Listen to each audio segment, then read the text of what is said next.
Imagine a realm where the seasons' rhythms rule, where centuries of agriculture and fishing have reshaped the land, yet where people and nature remain in harmony.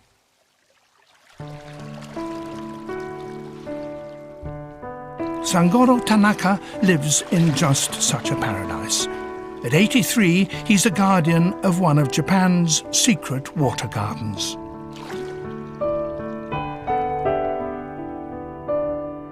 Over 1,000 years, towns and villages have developed a unique system to make springs and water part of their homes.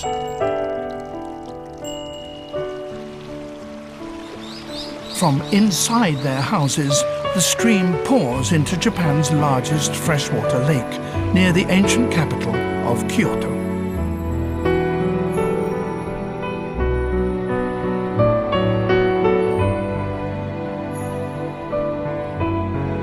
This is a habitat so precious, the Japanese have a special word for it: Satoyama, villages where mountains give way to plains.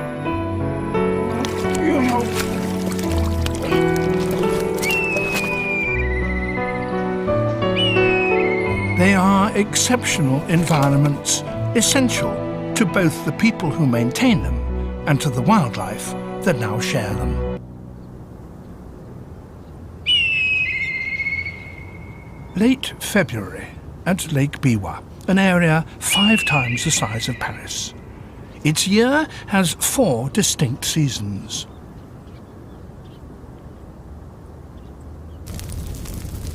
Reeds, desiccated by winter winds, feel the heat of spring.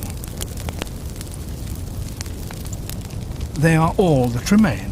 The rest have gone to make roofs or screens. Flames consume both pest and weed. The ash will prove a powerful fertilizer.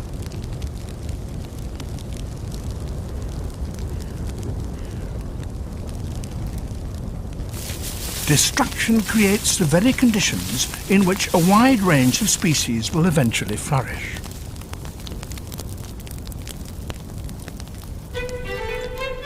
By April, new shoots sprout. The fire and smoke have provoked new growth. Spring puts on its new coat.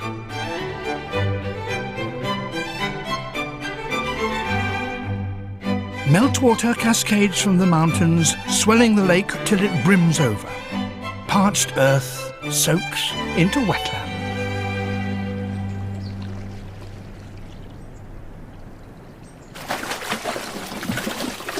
Sudden sounds split the still of the day.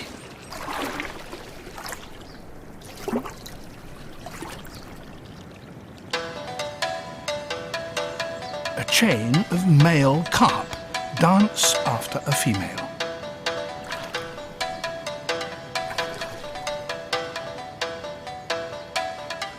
Some are longer than a man's arm, but she's bigger still, heavy with eggs. She releases her eggs, up to 200,000 of them, and the males race to fertilize them.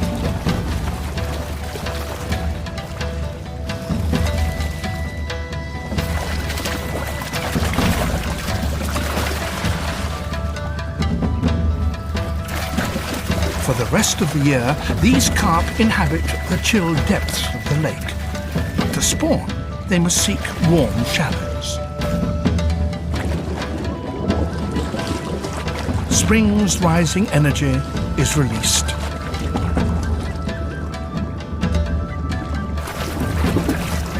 Over 200 carp crowd here today.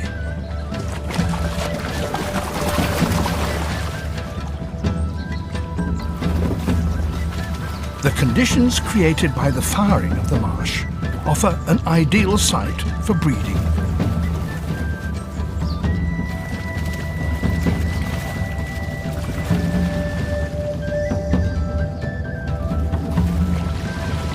There are only a few days a year when so many fish throng here.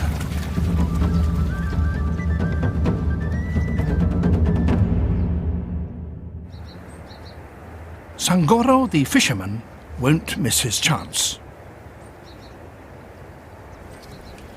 His methods, his 20-year-old boat, his bamboo pole, all are tried and tested.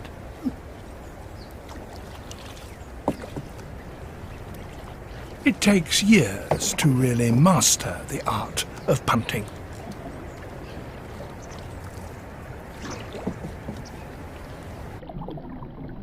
The river courses with fresh mountain torrents, but here and there natural springs well up from the bottom.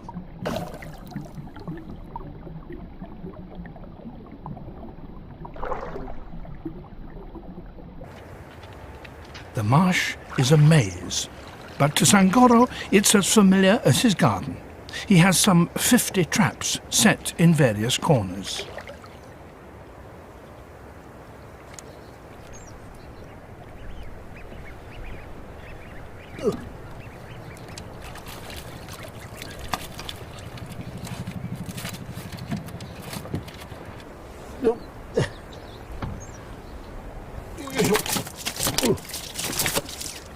The carp are Lake Biwa's spring gift. Sangoro only fishes from March to June, when the shoals retreat to the lake. He uses a simple snare of traditional materials. There's not even any bait.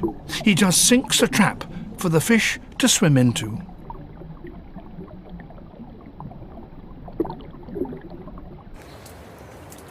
Where he places it depends on the weather and where he thinks the fish will swim that day.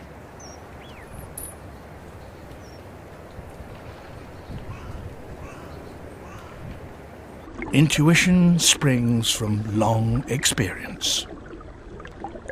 His haul includes other fish as well as carp, as they all flock to spawn in the shallows.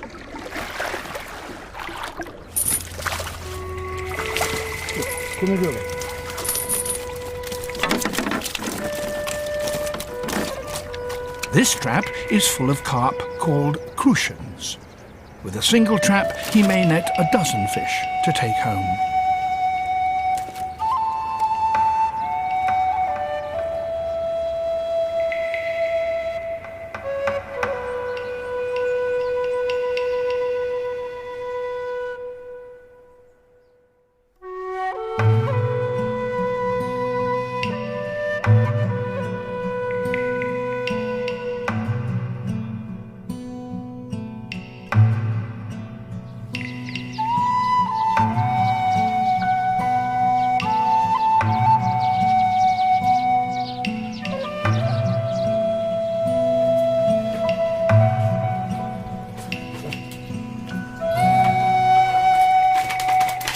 As soon as Sangoro returns, he prepares the fish for the table.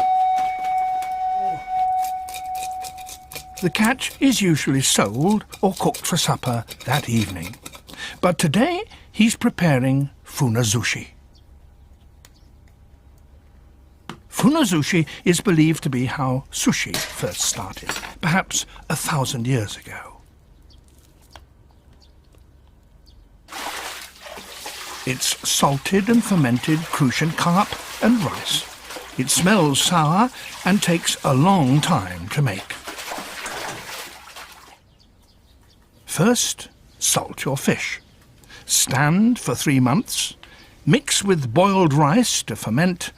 Leave another 6 months. The ingredients, rice and fish, are the key items of the Japanese diet.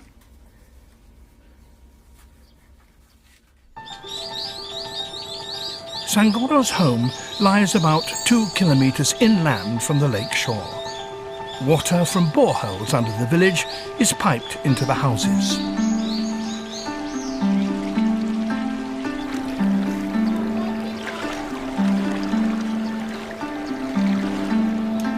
After it's been used, the water passes into a man-made stream.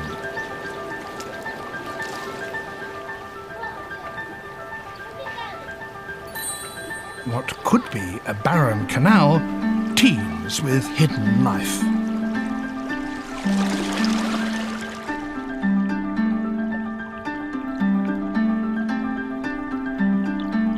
As spring gives way to early summer, aquatic plants reach for the sun. This one takes its name from the tree flower it resembles, the plum flower underwater buttercup.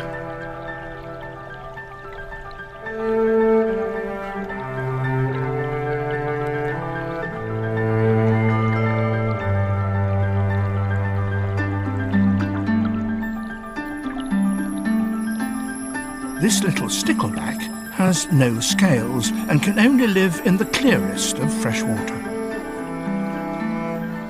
It normally prefers cold northern currents. This is the furthest south it's found.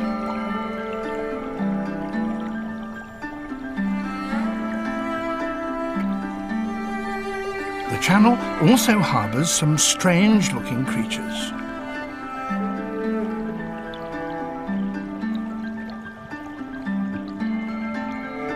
Brook lampreys, primitive jawless fish that resemble eels.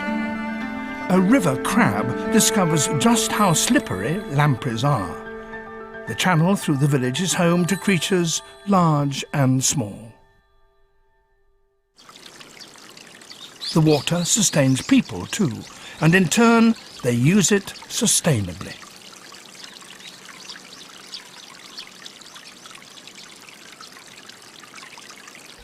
Each home has a built-in pool or water tank that lies partly inside, partly outside its walls. In the pool lounge friendly, ornamental carp.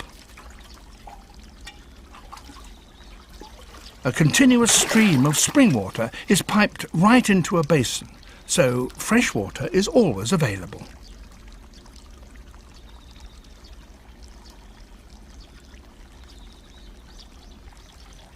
The carp are not purely ornamental, nor are they to be eaten. People rinse out pots in the tanks and clean their freshly picked vegetables. If they simply pour the food scraps back in the water, they risk polluting the whole village supply. However, carp can scour out even the greasy or burnt pans.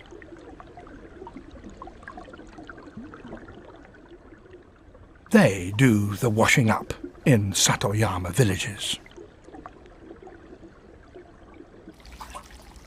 This traditional arrangement is called the riverside method. It's used all over Japan. Cleaned up by the carp, the tank water eventually rejoins the channel.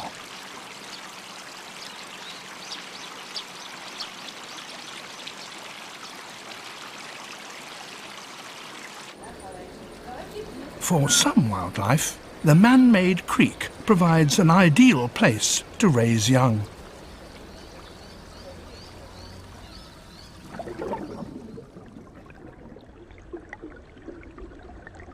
Like this variety of freshwater goby, a small fish about as long as a little finger. The villagers call it the tiny mud crawler. A male is busy excavating a breeding site. The even bottom supplies a perfect hidey hole.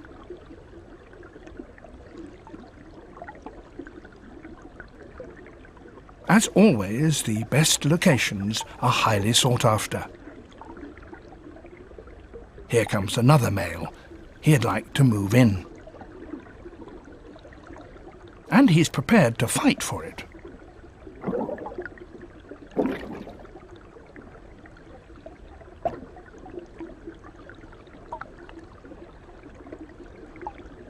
Both do all they can to look threatening.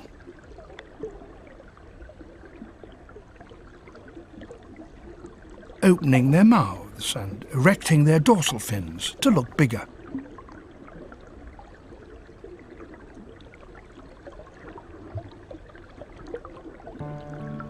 It's a victory for the sitting tenant.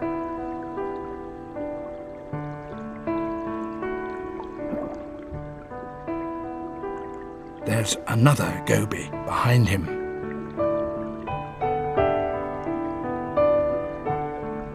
She's hanging upside down and she's laying eggs.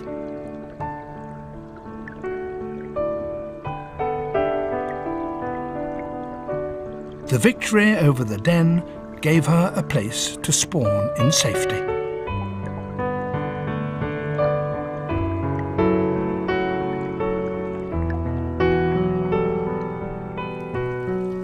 The old, simple life of Satoyama communities is attracting some young Japanese back from the cities.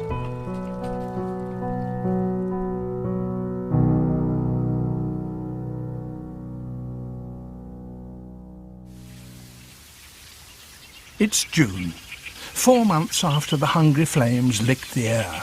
Reeds that rose from the ashes now reach overhead. The marshy landscape takes on its summer look.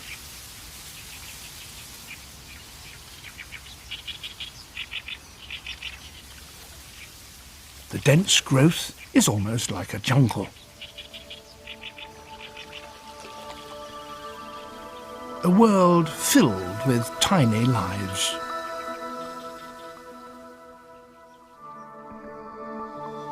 Each single reed stem is a microcosm. Tiny organisms called pseudoplankton live on their surface. Forests of tentacles reach out to seize organic material.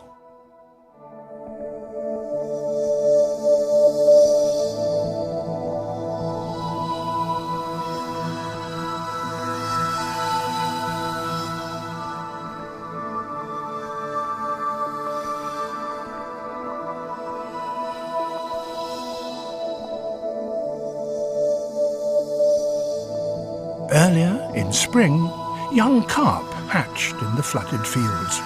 They stay there for about 3 months. The reed beds are their nurseries, where they have plenty to eat and are concealed from predatory birds. An infant fish meets a sudden end. It's been grabbed.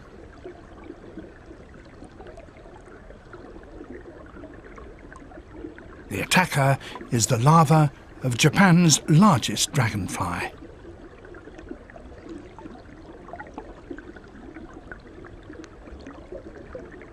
This aggressive ambusher hides in sand or gravel.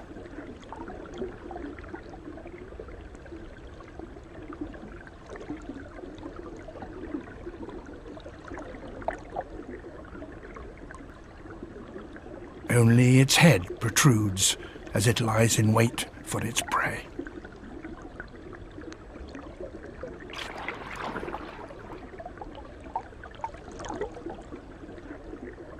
Its correct name is the golden-ringed dragonfly.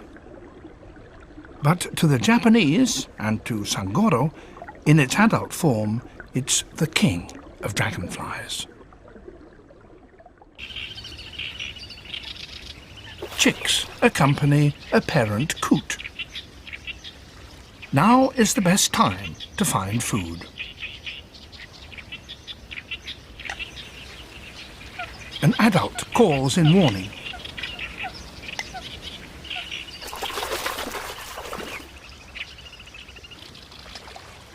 The cause? The coot's number one enemy, a weasel, egg thief and baby coot snatcher. A narrow escape. Waterfowl have to guard against foxes and snakes too. For safety, grebes make floating fortresses anchored to firmly rooted plants.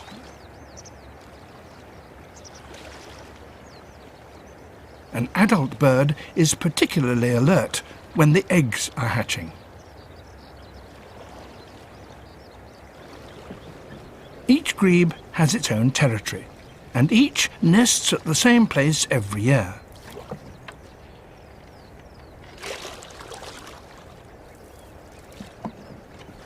Here comes Sangoro.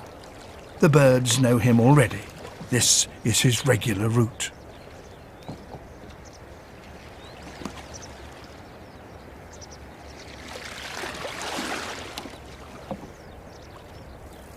He spends 2 hours checking all the traps he set yesterday.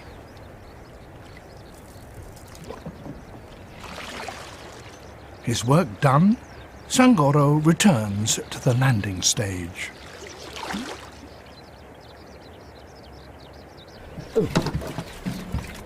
You should see the ones that got away.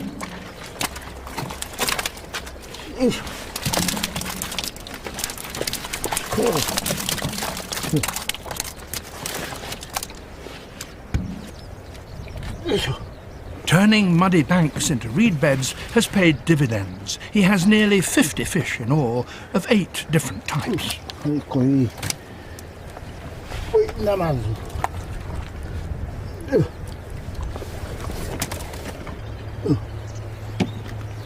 Sangoro won't eat the smallest fish.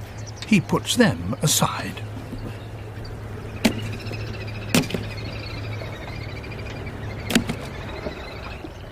He will share his good fortune. This grey heron knows what will happen next. Sangoro finishes cleaning out his boat, and another pair of eyes watches his every move. Each fishing season, this kite pays Sangoro a visit. When Sangoro leaves, the grey heron doesn't wait any longer. It's happy to clear up.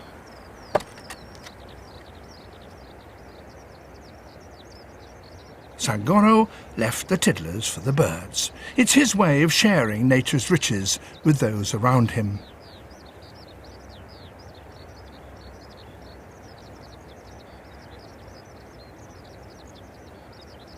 And they are only too pleased to take part.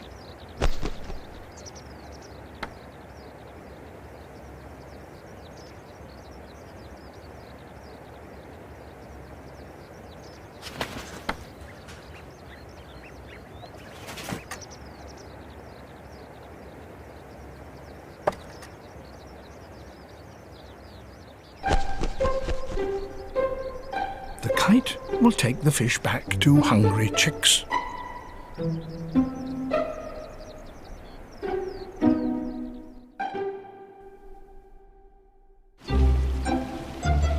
Where the village houses crowd most closely together, above a garden, a lone pine towers.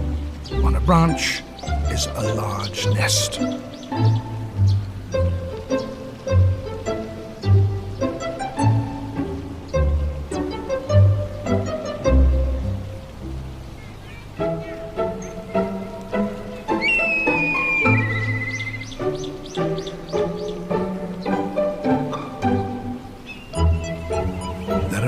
Chicks there. They're developing steadily under the watchful eyes of the villagers.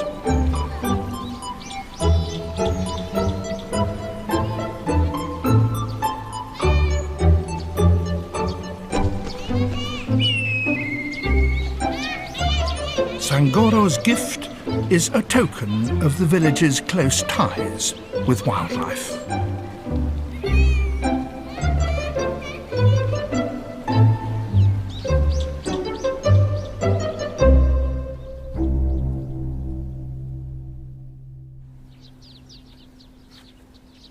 For Sangoro, fishing is not just a job. 漁してこれはもう趣味やな。魚の取れるのが面白いよな。入っとるのが。The traps capture relatively small numbers of fish, but this means stocks aren't depleted. ほんで魚と知恵比べやけな。魚を上手に騙さなあかんねん。あら、これは魚の方が賢かった。わしの方がわしの知恵の方が赤なんだな。入っとらん時はそう思うし。まあ毎日が楽しみよな。Taking from nature without exhausting its supply is practiced throughout Satoyama. Reeds will make blinds, indispensable in the glare of the Japanese summer.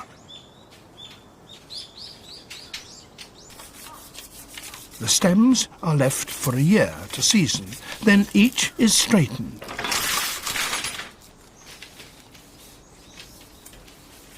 Local materials find a use locally.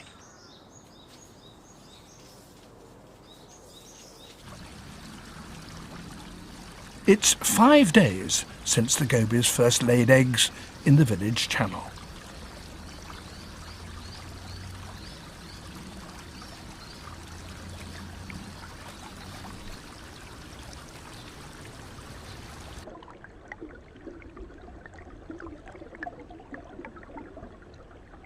The male is still around. He's very protective, keeping predators away and taking great care of his offspring.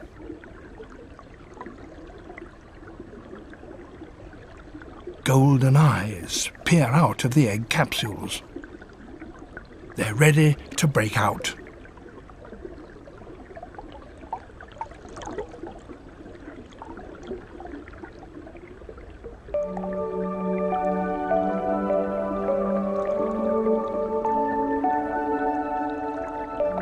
The anxious father fans them, keeping them oxygenated.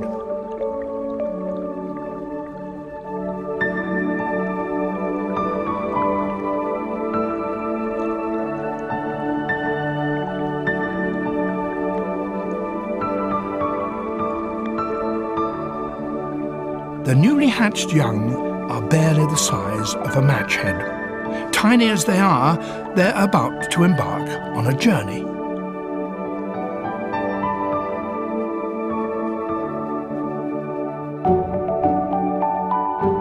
They will ride the current the 2 kilometers to Lake Biwa. There they will feed on the abundant plankton.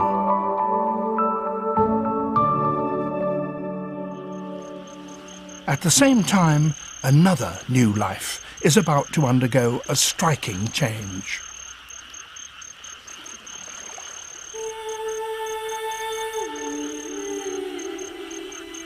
The larva of a golden-ringed dragonfly. In the dark, hidden from predators, it quietly begins its metamorphosis.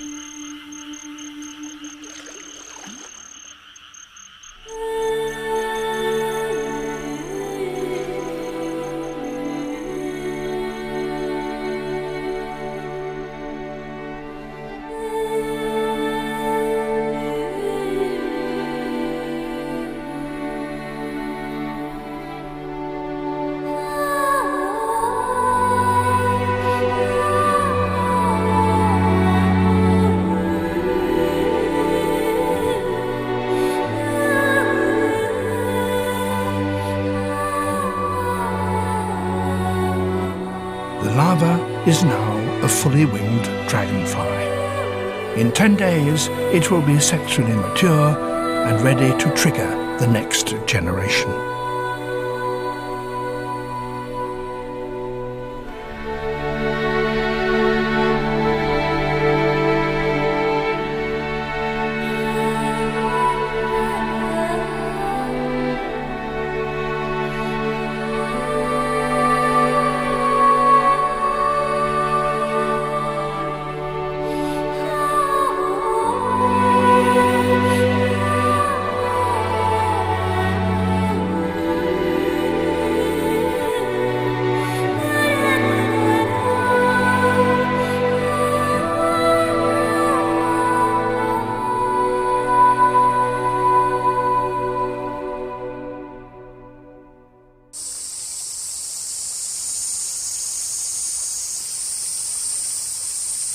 In the sticky heat of mid-July, villagers gather.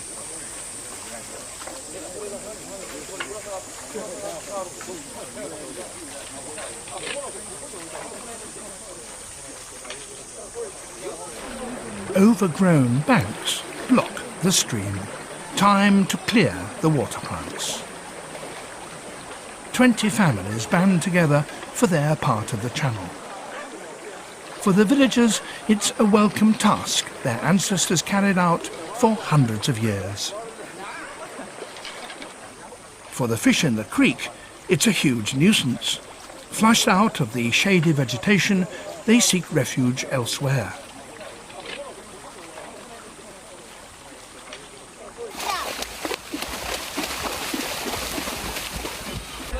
It's the children's big moment.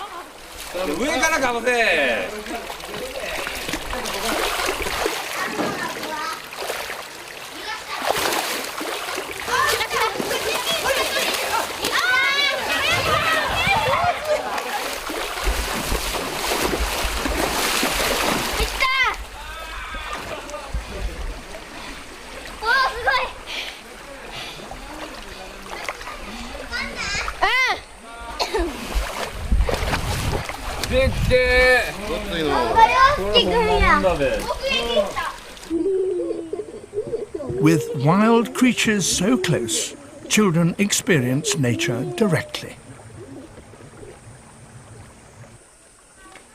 Fish and birds are an everyday part of their lives.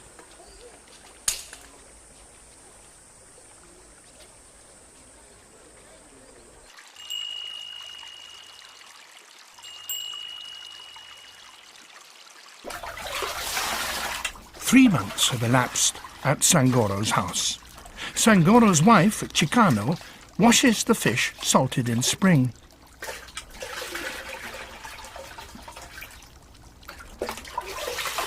Next, she will bury them in rice.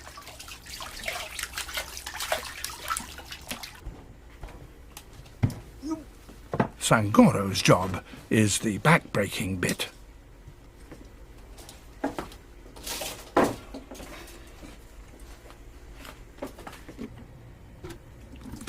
First, they lay out the fish evenly. Then they cover them. They build up several layers.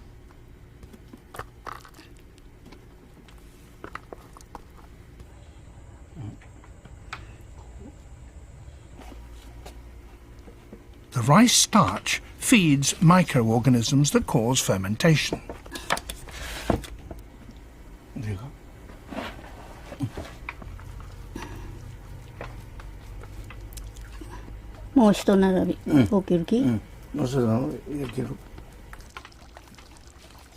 With nature's blessing, the funazushi will be good again this year.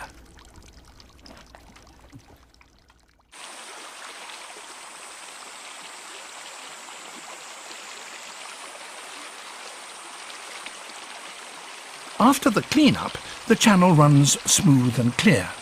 Small fry are encouraged to return.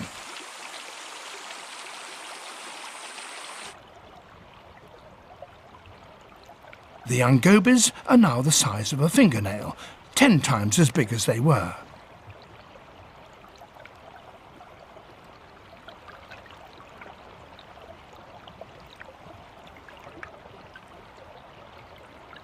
The hatchlings from the village have spent 2 months feeding on Lake Biwa's planktons.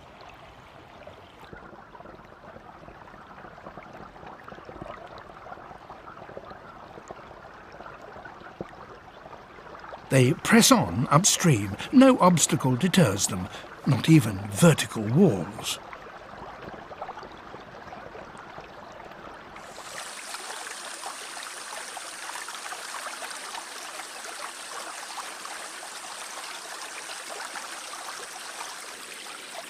Inland, the channel narrows, and ahead lies something only too keen to greet them.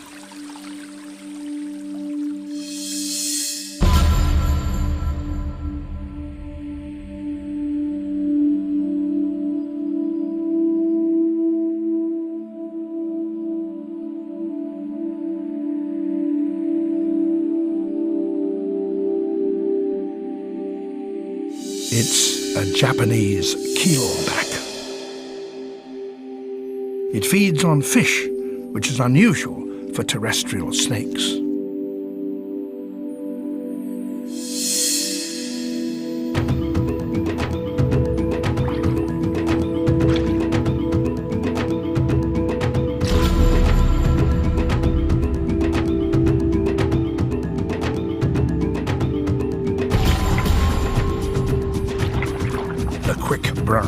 keelback catches the lazy goby.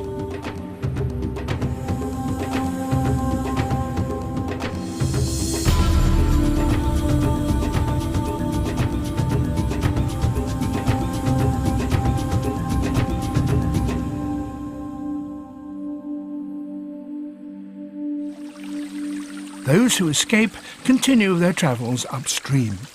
They must avoid herons and carnivorous fish too. The little gobies must find somewhere safe from ambushes.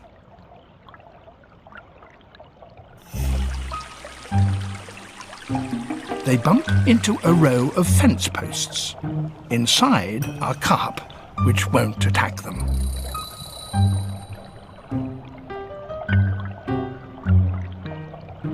It's the channel that carries away the household's used water.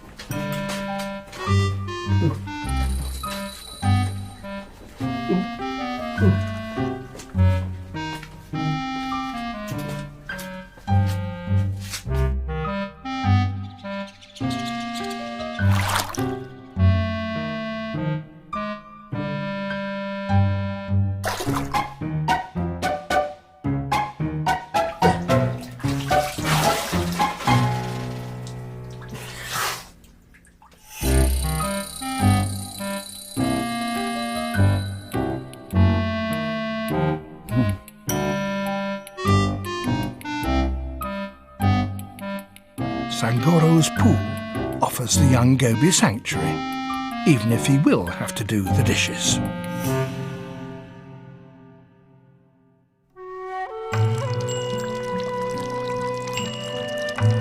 The villagers endure the humid days of late summer with their natural neighbours.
It's a drowsy afternoon. The moist air drains everyone's energy.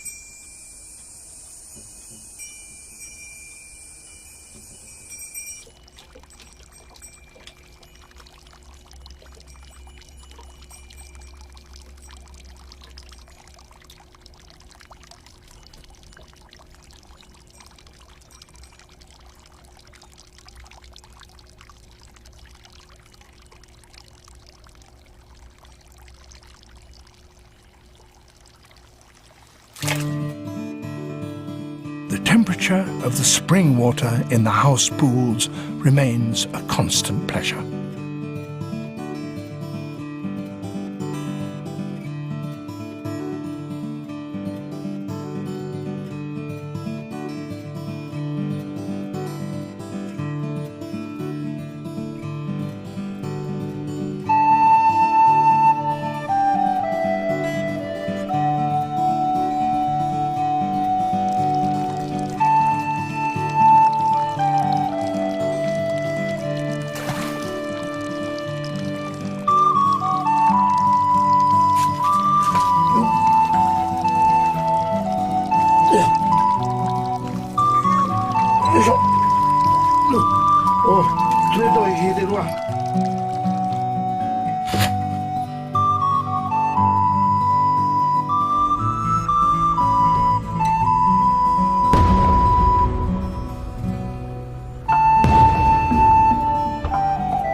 fiery summer burns itself out.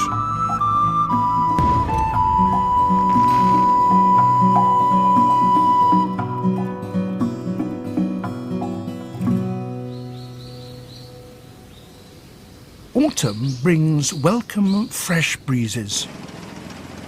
It's time to gather rice, the staple food of the Japanese. As the rice dries in the autumn sun, the smell of hay spreads across the fields.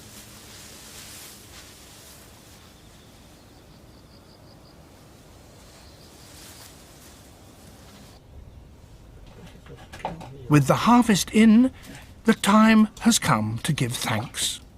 Sangoro picks 2 live fish from the house pool.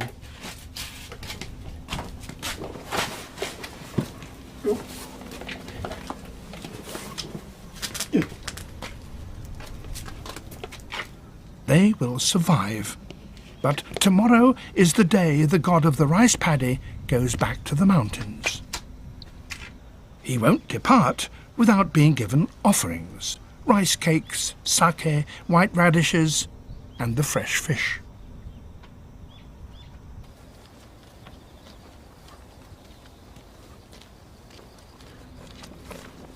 Sangoro believes that the god of his rice paddy will eat before leaving. The god will return next spring when rice is sown again.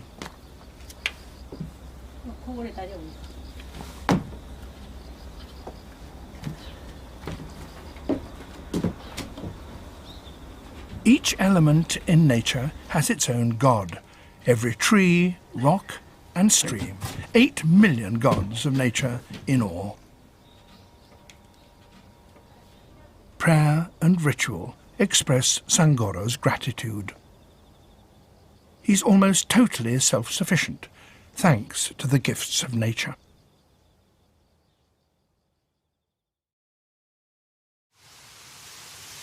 It's December.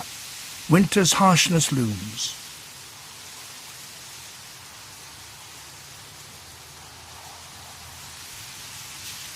Bitter winds start to gust from the lake. Sturdy green gives way to brittle gold.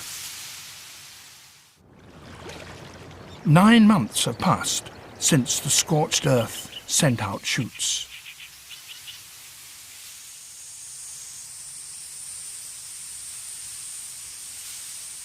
Now the reeds soar above. The slender stems will make screens and thatch.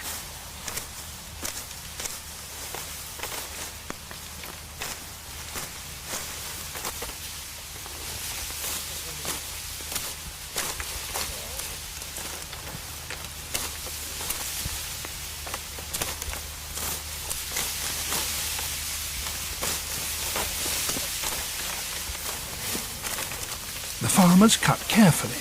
They don't snap or bend the long stalks.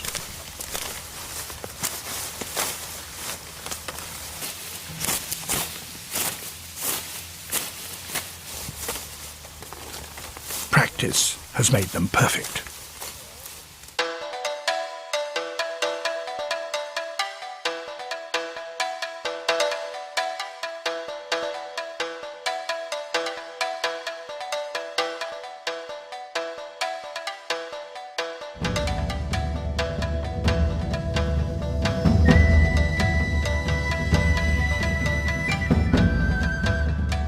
They heap the bundles into a tent-like shape called a round stand. The stands will be left to dry all through the winter.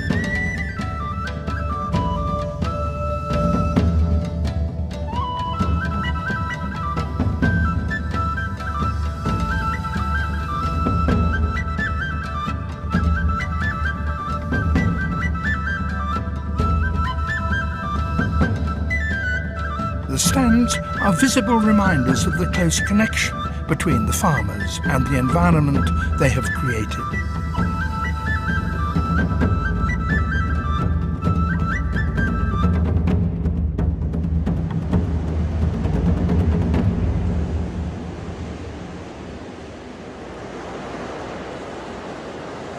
Winter grips the north. of Lake Biwa.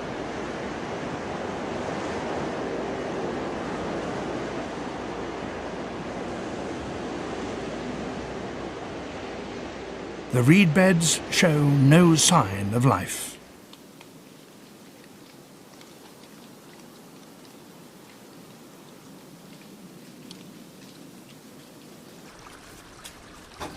But even snow can't totally erase the traces of spring. In Sangoro's house, the local delicacy is finally ready.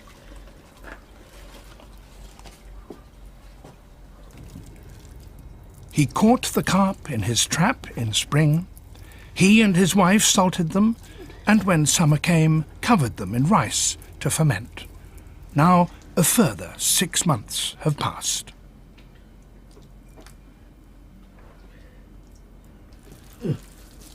They will eat both fish and rice. Inside is more evidence of nature's bounty. The orange eggs.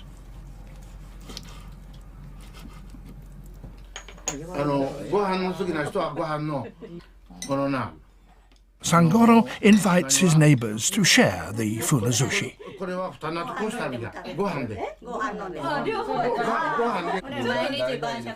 After half a year of maturing, the fish has the sour taste of cheese. Slow food that is endlessly satisfying. Preparation, preservation, and finally, appreciation. The precious pleasures of people living close to nature.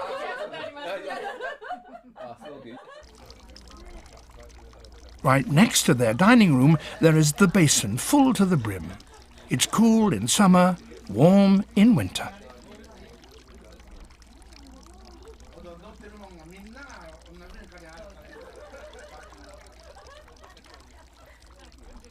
The Japanese describe tight-knit relationships as being as close as water and fish, intimate and inseparable.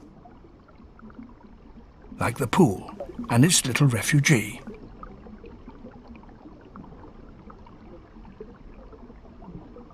The goby sits in a quiet corner, waiting for spring.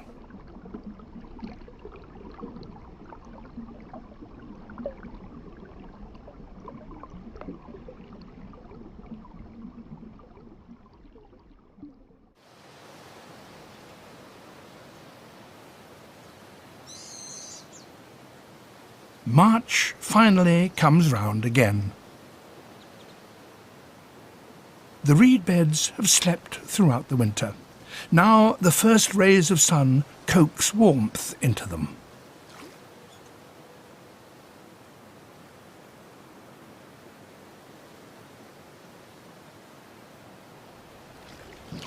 Once more, the silence yields to sounds of life.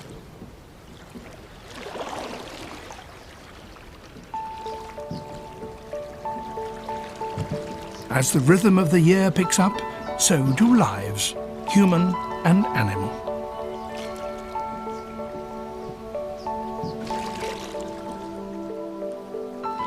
The Japanese have another saying, water comes, the fish live. They mean that when the right time comes, everything will be fine.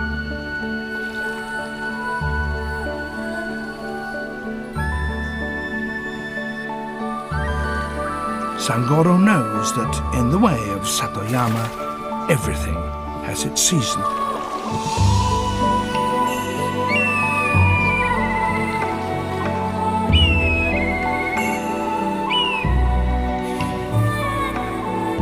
Together, Satoyama people and nature weave life into a seamless fabric, blessed by water circling on its journey without end.